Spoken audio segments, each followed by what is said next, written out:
جب حضرت عثمان غنی رضی اللہ تعالیٰ عنہ کا محاصرہ کر لیا گیا اور یہ خلافت کا آخری آپ کا دور ہے، 82 سال کی عمر تھی اس وقت آپ کی، اور یہ تاریخ کا دردناک باب ہے کہ حضرت عثمان غنی پر 40 دن تک پانی بند رہا۔ وہ ایک منصوبہ تھا، 3 لوگ 3 مختلف شہروں سے چلے، مصر سے، کوفے سے اور بصرے سے، 1,000 آدمی لے کر، اور مدینہ المنورہ میں پہنچ کر کے حضرت علی المرتضیٰ سے ملے، ام المومنین سیدہ عائشہ سے ملے، کبار اصحاب سے ملے۔ تو جو انہوں نے کہا تو انہوں نے ان کو کہا کہ نہیں، ایسی کوئی بات نہیں، فہمائش کر کے واپس بھیج دیا۔ حضرت عثمان غنی رضی اللہ تعالیٰ عنہ پر اقربا پروری کا الزام عائد کیا تھا، تو انہوں نے کہا کہ کوئی ایسی بات نہیں ہے۔ پھر یہ تھا کہ آپ نے کم عمر گورنر، کم عمر لوگ مقرر کیے، تو حضرت عثمان نے کہا کہ حضرت اسامہ بھی تو کم عمر تھے، حضور نے ان کو اگر مقرر کیا ہے تو یہ تو مثال ہمارے سامنے موجود ہے۔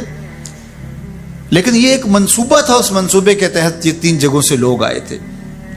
وہ 3 دن کی مسافت کے بعد پھر تینوں واپس آ گئے، تو یہ ایک سوالیہ نشان ہے کہ تینوں کیوں واپس آ گئے، کوئی ایک تو نہ آتا نا۔ تو یہ سب طے شدہ منصوبہ تھا، اور پھر انہوں نے مدینہ المنورہ کو گھیر لیا، اور جس طرح سے بلوائیوں نے حالات پیدا کر دیے۔ سیدنا علی المرتضیٰ رضی اللہ تعالیٰ عنہ تو شہر مدینہ سے باہر تشریف لے گئے تھے، اور اپنے بیٹوں امام حسن اور امام حسین رضی اللہ تعالیٰ عنہ کو حضرت عثمان غنی کے دروازے پر مقرر کیا تھا کہ ان کو ضرر نہ پہنچنے دینا۔ اب 700 صحابہ اجازت طلب کر رہے ہیں کہ آپ ان بلوائیوں سے نپٹنے کا میں جو ہے وہ اجازت نامہ مرحمت کریں، اور بہت سارے لوگ تو حج پہ جا چکے ہیں۔ 18 ذی الحج کا واقعہ ہے جب آپ کی شہادت ہوتی ہے، تو وہ حج پہ جا چکے ہیں، تو جو یہاں موجود ہیں وہ اجازت طلب کر رہے ہیں۔ لیکن حضرت عثمان غنی رضی اللہ تعالیٰ عنہ نے کہا کہ نہیں، میں ایسی اجازت نہیں دوں گا۔ رسول اللہ صلی اللہ علیہ وسلم کا حرم شہر مدینہ لوگوں کے خون سے لالازار ہو، یہ میں اس کو گوارا نہیں کرتا۔ افواج موجود ہیں، اور دنیا کی تاریخ میں آپ کو ایسا نہیں ملے گا کہ اتنی بڑی حکومت کسی کے پاس ہو اور وہ خود گھیر لیا جائے، اس کا پانی بھی بند ہو جائے، اور وہ حکم دے کہ نہیں، میرے لیے آپ ایک قطرہ بھی خون نہیں بہائیں گے۔ بلکہ آپ کے غلاموں نے جب تلواریں اٹھا لی تو آپ نے فرمایا کہ میرا حکم ہے کہ تم تلواریں نیچے رکھو، بلکہ میں تمہیں یہ آفر دیتا ہوں کہ جو غلام لڑے گا نہیں اور یہ میرے سے عہد کرتا ہے وہ آزاد ہے۔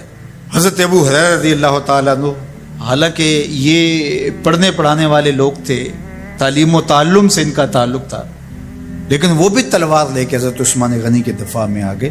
لیکن حضرت ابو ہریرہ رضی اللہ تعالیٰ عنہ کو بھی حضرت عثمان غنی روک دیتے۔ مالک بن اشتر کہنے لگا کہ ہم آپ کی دستبرداری کے خواہاں ہیں، آپ خلافت سے دستبرداری اختیار کر لیجئے۔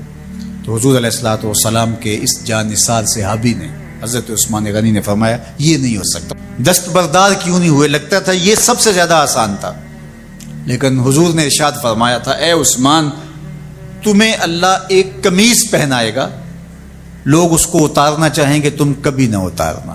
تو اس سے مراد خلافت کی قمیض ہے، اور ان کی شہادت کی خبر بھی اللہ کے محبوب علیہ السلام نے دی تھی، اور اگر آپ دستبردار ہو جاتے تو یہ ایک کھلونا بن جاتا، بازیچہ بن جاتی خلافت۔ چند آدمیوں کے پریشر سے خلافت سے دستبرداری کرنا پڑتی۔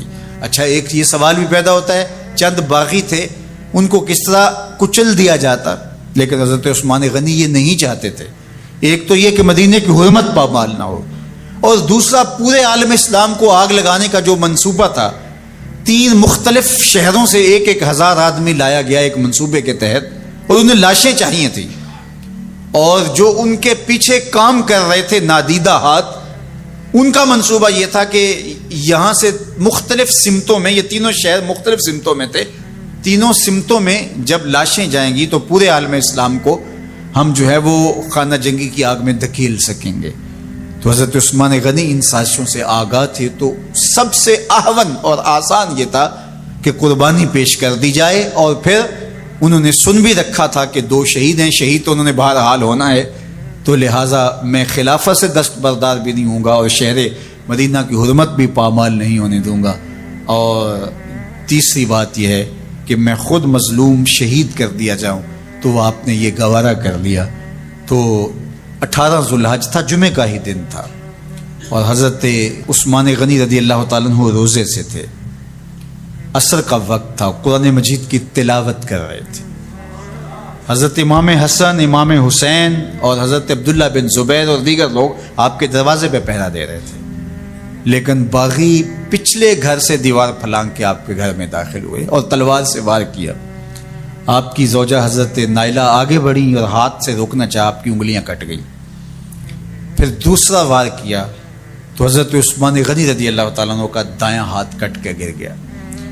حضرت عثمان غنی رضی اللہ تعالیٰ عنہ نے افسوس کیا اور کہا کہ تم نے وہ ہاتھ کاٹ دیا جس سے میں وحی کی کتابت کیا کرتا تھا۔ پھر اس کے بعد آپ پر 9 وار کیے گئے اور آپ کو شہید کر دیا گیا، اور آپ کا خون قرآن مجید پڑھتے ہوئے اس آیت پہ گرا، فَسَيَكْفِيكَهُمُ اللَّهُ وَهُوَ السَّمِيعُ الْعَلِيمُ۔ تو حضرت عثمان غنی رضی اللہ تعالیٰ عنہ مظلوم شہید کیے گئے، بھوکے اور پیاسے شہید کیے گئے، ظلماً شہید کیے گئے۔ حضرت عبداللہ بن عمر رضی اللہ تعالیٰ عنہ فرماتے ہیں کہ حضور فتنوں کا ذکر کر رہے تھے کہ فتنے ہوں گے، بہت بڑے فتنے ہوں گے۔ تو ایک شخص نے چادر اوڑھی ہوئی تھی اور وہ مجلس واعظ کے قریب سے گزرا جہاں حضور کچھ ارشاد فرما رہے تھے، تو آقا کریم نے اشارہ کر کے کہا اس دن یہ شخص حق پہ ہوگا۔ عبداللہ بن عمر کہتے ہیں کہ میں اٹھا اور جا کے دیکھا تو وہ حضرت عثمان تھے۔ تو میں نے حضرت عثمان کے چہرے کو پکڑ کے تھوڑا سا حضور کی جانب کیا اور میں نے کہا حاضہ حضور، یہ اللہ کے محبوب میں، ہاں یہی، جب فتنے ہوں گے تو فرمایا یہ حق پہ ہوگا۔ تو حضرت عثمان غنی رضی اللہ تعالیٰ عنہ حق کی راہوں کے مسافر، جنہیں حضور کی زبان سے شہید کہا گیا، اور شہید کسی کا انجام ہوتا ہے، تو حضور نے فرمایا یہ شہید ہوگا۔ شہید وہی ہوتا ہے جو بحالت ایمان اس دنیا سے راہ خدا میں اپنی جان قربان کرے۔ فرمایا فَإِنَّمَا عَلَيْكَ نَبِيٌّ وَصِدِّيقٌ وَشَهِيدَانٌ، اے پہاڑ رک جا، تو جانتا نہیں تیرے اوپر اللہ کا ایک نبی ہے، ایک صدیق ہے اور 2 شہید ہیں۔ تو حضرت عثمان غنی رضی اللہ تعالیٰ عنہ عظمتوں کے مینار، اللہ اکبر۔ تو یہ حضرت عثمان غنی رضی اللہ تعالیٰ عنہ کا یہ کارنامہ تھا کہ آپ نے اپنی جان پیش کر کے امت کو جو ہے وہ فتنوں سے محفوظ کر لیا اور امت کو بچا لیا۔ حضرت عثمان غنی رضی اللہ تعالیٰ عنہ پہ کروڑوں رحمتیں، کروڑوں سلام۔ ہم آپ کی عظمت کو سلام پیش کرتے ہیں، عقیدتوں کا خراج پیش کرتے ہیں۔ حضور کی خدمت میں ایک جنازہ لایا گیا اور حضور سے عرض کی گئی حضور اس شخص کا جنازہ پڑھا دیجئے، تو حضور نے انکار کر دیا، کہا میں جنازہ نہیں پڑھاؤں گا۔ تو صحابہ نے عرض کہ یا رسول اللہ، کبھی ماضی میں ایسا نہیں ہوا، جب بھی کوئی جنازہ لایا جاتا ہے تو آپ جنازہ پڑھا دیتے ہیں اور آپ نے آج انکار کر دیا ہے۔ تو فرمایا یہ شخص میرے عثمان سے بغض رکھتا تھا اور اس کو اللہ نے بھی اپنی رحمتوں سے محروم کر دیا ہے۔ حضور نے اس شخص کا جنازہ نہیں پڑھایا جو مبغض عثمان غنی رضی اللہ تعالی عنہ۔ تو اب آپ اندازہ کیجئے وہ کتنا بدبخت شخص ہے جو حضرت عثمان سے بغض اور دشمنی رکھتا ہے۔ حضرت عثمان غنی رضی اللہ تعالی عنہ سے اللہ کے محبوب علیہ السلام نے کتنی خوبصورت ارشاد فرمائی، میں اس سے حیا کیوں نہ کروں جس سے اللہ کے فرشتے بھی حیا کرتے ہیں۔ یعنی عثمان غنی وہ ہیں جس سے اللہ کے فرشتے بھی حیا کرتے ہیں، اور جو عثمان غنی کا حیا نہیں کرتا اس سے بڑا بے حیا کون ہو سکتا ہے۔ حاکم نے مستدرک کے اندر روایت ذکر کی ہے کہ بہت سارے صحابہ حضور کی بہت ساری خوبیوں کے مظہر تھے، اور سب سے زیادہ حضور کے خلق کے مشابہ حضرت عثمان غنی رضی اللہ تعالیٰ، اور خلق میں سب سے اونچا درجہ حیا کا ہوتا ہے۔ تو حضرت عثمان غنی رضی اللہ تعالیٰ عنہ حیا کے اس مقام پہ فائز المرام تھے جو انہی کا مقصوم تھا۔ اللہ ہمیں حضور کے اہل بیت، حضور کے اصحاب، بلکہ حضور کے در کی مٹی کی تعظیم بھی نصیب کرے۔ اقبال نے کہا تھا خاک طیبہ از دو عالم خوش ترست، آن خنک شہرے کے آنجا دل برست۔ ہمیں تو طیبہ کی مٹی بھی اچھی لگتی ہے اس لیے کہ وہاں محبوب جو رہتے ہیں۔ تو محبت تو اس چیز کی متقاضی ہوتی ہے، محبوب کی راہوں کو بھی سلامی پیش کی جائے۔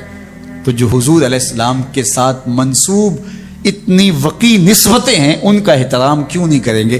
تو حضرت عثمان غنی تو داماد رسول ہیں، حضرت عثمان غنی تو ذو النورین ہیں، حضرت عثمان غنی تو حضور علیہ الصلوۃ والسلام کے محبوب اور حضور علیہ الصلوۃ والسلام کے پیارے ہیں، ان کو جنت کی بشارت دی گئی ہے، عشرہ مبشرہ میں سے ہیں، 4 جلیل القدر خلفاء میں ان کا نام شامل ہے، اور پھر حضور کی 2 صاحبزادیاں ان کے نکاح میں آقا کریم نے ان کو شہید خود قرار دیا، اور میرے اور آپ کے آقا و مولا نے کہا آج کے بعد کوئی عمل عثمان کو نقصان نہیں دے گا، اور کہا عثمان سے میں حیا کیوں نہ کروں، اس سے اللہ کے فرشتے بھی حیا کر۔ کہ ایک دن حضور گھر میں تشریف فرما تھے اور نیم داراز تھے، لیٹے ہوئے تھے، اور آپ کی مبارک پنڈلی سے کپڑا ہٹا ہوا تھا، مرد کا پردہ گھٹنوں سے لے کر کے ناف تک ہے۔ فاستاذن ابو بکر فاذن لہ، تو حضرت ابو بکر رضی اللہ تعالیٰ عنہ آئے، حضور نے کہا جائیے، وہو تلک الحال، اور آقا کریم اسی حالت میں بیٹھے ہوئے تھے۔ فتحدث، وہ بیٹھے اور حضور سے ہم کلام ہوئے۔ ثم استاذن عمر، پھر حضرت عمر آئے، انہوں نے اذن طلب کیا، تو حضور نے کہا جائیے، اور حضور اسی حالت میں تشریف فرما رہے۔ فتحدث، وہ بھی بیٹھے اور گفتگو چلتی رہی۔ ثم استاذن عثمان، پھر حضرت عثمان کی آواز آئی، حضور میں اندر آ سکتا ہوں؟ فجلس رسول اللہ صلی اللہ علیہ وسلم، حضور سیدھے ہو کے بیٹھ گئے۔ وسوى ثيابه، اور جلدی جلدی اپنی پنڈلی کے اوپر کپڑا ڈال دیا۔ جب یہ لوگ چلے گئے، حضرت ابو بکر رضی اللہ تعالیٰ عنہ بھی، حضرت عثمان بھی، حضرت عمر رضی اللہ تعالیٰ عنہم چلے گئے۔ قالت عائشہ رضی اللہ تعالیٰ عنہ، حضرت عائشہ فرماتی ہیں میں نے کہا حضور ابو بکر آئے تو آپ بیٹھے رہے، جنبش نہیں کی، کپڑا سیدھا نہیں کیا۔ حضرت عمر آئے تو آپ اسی حالت میں رہے اور باتیں چلتی رہیں، لیکن جب عثمان آئے تو پھر آپ ایک دم اپنا کپڑا سیدھا کرنے لگے اور اٹھ کے بیٹھ گئے۔ تو سنو میرے حضور نے کیا جواب دیا، کہا میں اس سے حیا نہ کروں جس سے اللہ کے فرشتے بھی حیا کرتے ہیں۔ کتنا بد نصیب ہے جو حضرت عثمان غنی پہ زبان درازی کرتا ہے۔ یہ عثمان وہ ہیں جس سے اللہ کے فرشتے بھی حیا کرتے ہیں۔ اللہ اکبر، یہ عظمت حضرت عثمان غنی رضی اللہ تعالیٰ۔ فرماتے ہیں حضرت مرہ بن قاب رضی اللہ تعالیٰ عنہ، حضور نے فتنوں کا ذکر کیا، فرماتے ہیں فمر رجل مقنع فی ثوب، ایک شخص گزرا اور اس نے اپنے سر کے اوپر چادر اوڑی ہوئی تھی، وہ چادر سے اپنے چہرے کو ڈھانپا ہوا تھا۔ فرمایا جب فتنے ہوں گے اور بہت فتنے اتریں گے تو یہ شخص جو گزر رہا ہے، یہ چادر اوڑے جا رہا ہے، یہ اس دن حق پہ ہوگا، یہ ہدایت پہ ہوگا۔ مرہ بن کعب کہتے میں دوڑا کہ میں دیکھوں یہ خوش نصیب کون ہے، تو جب نیڑے ہو کے دیکھا تو حضرت عثمان غنی رضی اللہ تعالیٰ، کیا تو میں نے حضرت عثمان غنی کے سر کو پکڑ کے حضور کی جانب ان کا رخ پھیرا۔ فقلت ھذا، میں نے کہا حضور یہ؟ کالا نام، کہا ہاں یہی۔